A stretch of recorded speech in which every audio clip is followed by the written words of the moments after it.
میرا نام عالیہ ہے۔ میں ایک عام سی گھریلو عورت ہوں۔ میرا شوہر ناصر ایک پرائیویٹ کمپنی میں کام کرتا ہے۔ ہم دونوں کی شادی کو 2 سال ہو چکے تھے۔ زندگی معمول کے مطابق گزر رہی تھی۔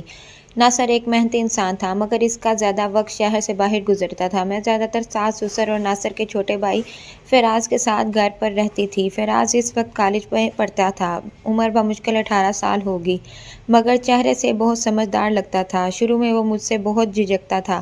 میں اسے اپنے چھوٹے بھائی کی طرح سمجھتی تھی۔ ناصر نے جاتے وقت ہمیشہ یہی کہا تھا کہ عالیہ فراز کا خیال رکھنا، وہ بہت حساس بچہ ہے۔ میں نے وعدہ کیا کہ اس کے لیے ایک ماں اور بہن دونوں بنوں گی۔ کچھ مہینے بعد مجھے اندازہ ہوا کہ فراز باقی بہت حساس مزاج کا ہے۔ وہ میری چھوٹی چھوٹی باتوں کا خیال رکھتا، کبھی چائے بنا دیتا، کبھی میرا بوجھ اٹھا لیتا۔ میری ساس بیمار رہنے لگی تھی اور گھر کی زیادہ ذمہ داری میرے سر پر آ گئی تھی۔ میں بھی فراز پر بھروسہ کرنے لگی تھی۔ وہ میرا سہارا بن گیا تھا۔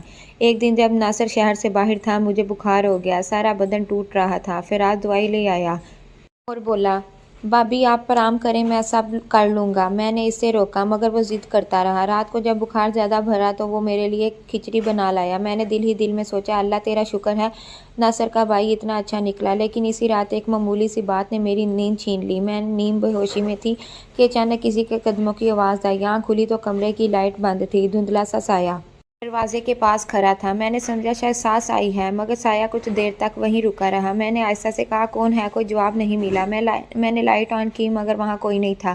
میں نے دل جھٹک دیا، شاید بخار کے اثر سے وہم ہوا۔ اگلی صبح فراز حسب معمول ناشتے کی ٹرے لایا۔ وہ بہت معمولی انداز میں بولا، بھابی رات کو نیند آئی؟ میں نے چونک کر پوچھا، ہاں کیوں؟ وہ ہنس کر بولا، بس ایسے ہی پوچھا۔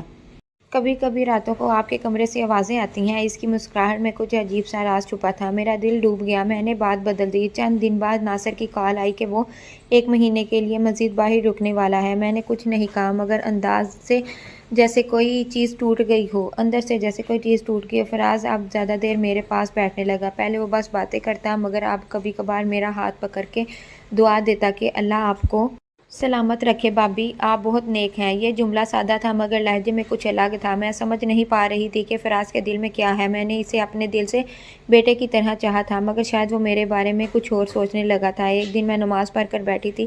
فراز چپ چاپ آیا اور قالین کے ایک طرف بیٹھ گیا۔ میں نے پوچھا، کیا بات ہے؟ وہ بولا، بھابی کبھی کبھی لگتا ہے آپ میری نہیں کسی اور کی ہیں۔ یہ خیال برداشت نہیں ہوتا۔ میرا دل دھک سے رہ گیا۔ میں نے کہا، فراز تمہیں شرم نہیں آتی؟ میں تمہاری بھابی ہوں۔ وہ سر جھکا کر بولا، میں خود سے لڑ رہا ہوں بھابی، مجھے نہیں پتا یہ دل کیوں بگڑ گیا۔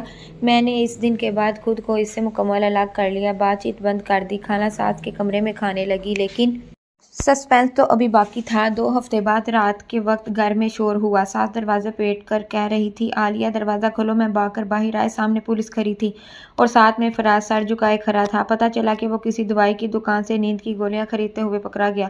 جب تفتیش ہوئی تو اس نے بتایا کہ وہ کسی کو سکون دینے کے لیے لے جا رہا تھا۔